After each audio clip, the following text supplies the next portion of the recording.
কই রে কোয়েল বোন, ওরা দুজনেতে এখনো আসছে না, কি করছে?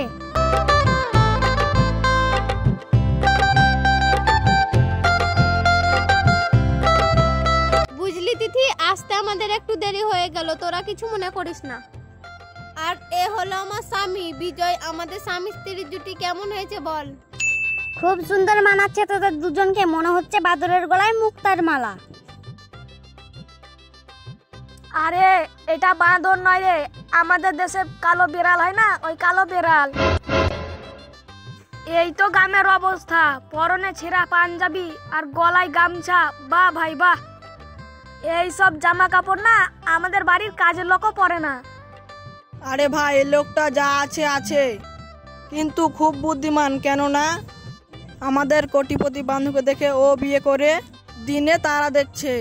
ওকে বারবার অপমান করার পরেও আমার বান্ধবীর কাছে জোকের মতো লেগে আছে। এই তোমরা একটু চুপ করো, মজা করার একটা সীমা আছে। তাও তো ইনি আমার স্বামী, এটা ভাড়া করা তবলা নয় যে কেউ এসে বাজিয়ে যাবে। ইনি আমার স্বামী, বুঝলি? ওর মুখের দিকে তাকিয়ে দেখ, বাংলার পাঁচ হয়ে আছে। আহারে, তুমি ভালো করে চোখ কান খুলে শুনে রাখো, তুমি যদি আমার ভাড়া করা স্বামী হয়ে থাকতে চাও তো তোমাকে সব কিছু সহ্য করতে হবে।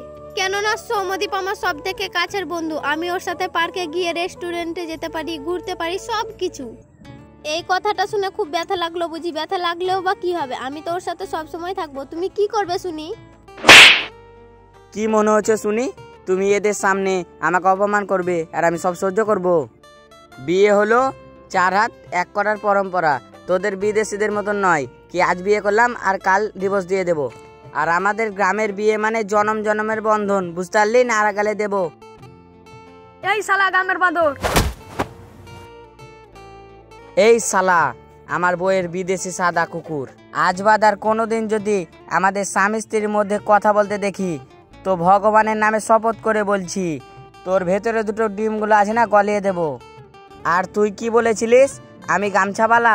ডক্টর রাজেন্দ্র প্রসাদ, মহাত্মা গান্ধী, লাল বাহাদুর শাস্ত্রী এরা গ্রামের জন্ম নিয়ে আমাদের দেশটাকে গামছা ধুতি পরে স্বাধীন করেছিল।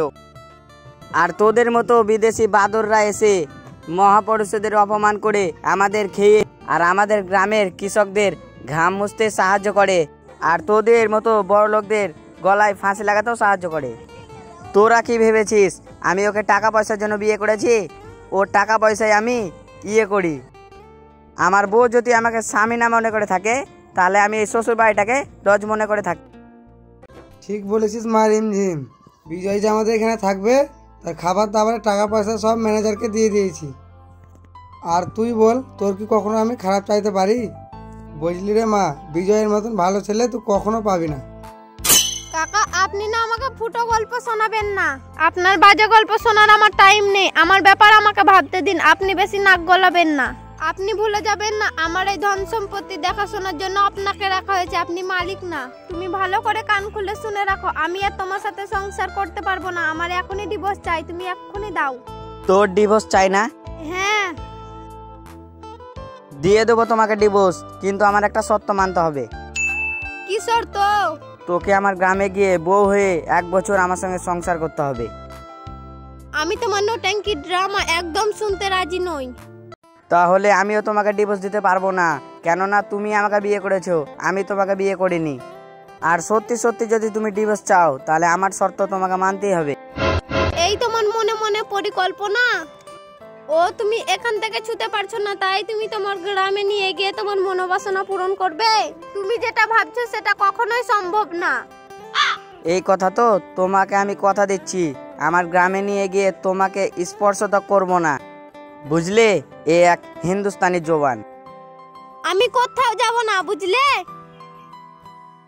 ঠিক আছে তাহলে তুমি যাও, তোমার ডিভোর্স দিতে দিতে না তুমি বুড়ি হয়ে যাবে।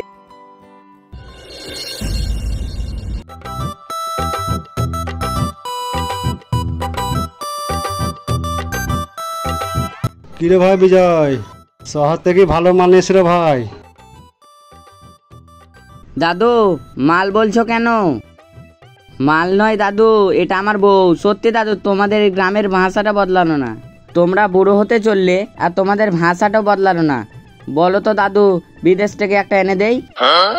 সত্যি বলছি দাদু ভাই, একটা এনে দিতে পারবি? দেখ দাদু ভাই, যদি একটা ভালো এনে দিতে পারি তো দিদিমাকে ছেড়ে দেবো। ঠিক আছে দাদু, তোমার মনে হচ্ছে বুড়ো বয়সে ভিমিরতি ধরেছে। দাঁড়াও একটা দেখছি।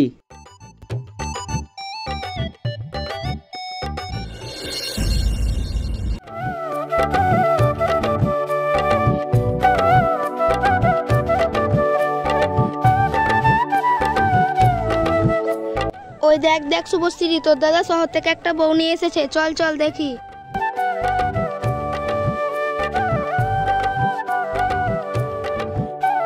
বুঝলিস নন্দিতা, আমাদের বিজয়টা যে এত বাজে হয়ে গেছে আমি কখনোই ভাবতে পারিনি। কেন? ছেলেটার কামটা দেখো, একটা কোথাকার বিদেশি মেয়েকে বিয়ে করে নিয়ে চলে আসছে। ও বৌমাটা খুব সুন্দর, ছেলেটা আমার খুব ভাগ্যবান জানো গো। আমাদের ছেলেটাকে জেল থেকে ছাড়িয়ে এনেছে। এই মা, তুমি অত দেরি করছো কেন বলো তো? আমার ভাইয়ের বউটাকে ঘরে তোলার জন্য যা কিছু জিনিসপত্র লাগবে নিয়ে আসো। এই মা শুভশ্রী, ঘর থেকে বরণ ডালাটা নিয়ে আয় তো। আমার ছেলে বিদেশ থেকে একটা বউ নিয়ে এসেছে, তাকে বরণ করতে হবে। ঠিক আছে মা, আমি নিয়ে আসছি। দেখো মা, তোমার বৌমাকে নিয়ে এলাম। তুই একটু দাঁড়া বাবা, তোর বোন ঘর থেকে বরণ ডালাটা নিয়ে আসুক, আমি তোর বউটাকে বরণ করে নেব। শুনছো গো, এটা আমার পরিবার, এটা আমার বাবা, এটা আমার মা, এটা আমার দাদা, আর যে বরণ ডালা নিতে গেল না, ওটা আমার বোন। আরে বাবা বিজয়, এ কোথা থেকে তুলে এনেছিস? জিন্সের প্যান্ট পরা, আবার টপ পরা, কেন শাড়ি পরতে পারে না? এটা আমার পার্সোনাল ব্যাপার, আমি কি পরবো না পরবো সেটা আমার ব্যাপার, আপনি বলার কে? বৌমা, এটা শহর নয়, এটা গ্রাম।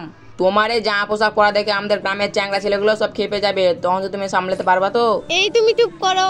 তুমি ওর কথায় কিছু মনে করো না মা। আর তুমি রেগে যাচ্ছ কেন মা? আমাদের এখানে থাকলে তুমি সুখে থাকবে, আর আমাদের সংসারটাও সুখী হবে। বারবার পরিবার আর পরিবার, আমি এই পরিবারে থাকতে এসেছি নাকি? তুমি আমাদের পরিবারে থাকতে আসোনি, ঘরে থাকতে আসোনি, তাহলে মাঠে থাকতে এসেছো নাকি? কই রে শুভ, কত দেরি লাগে? তাড়াতাড়ি আয়।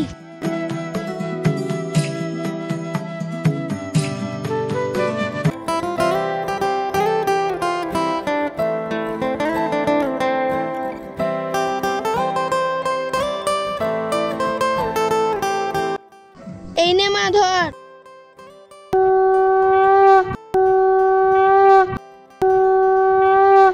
এই নাও গো, এবার বাবা মাকে প্রণাম করো।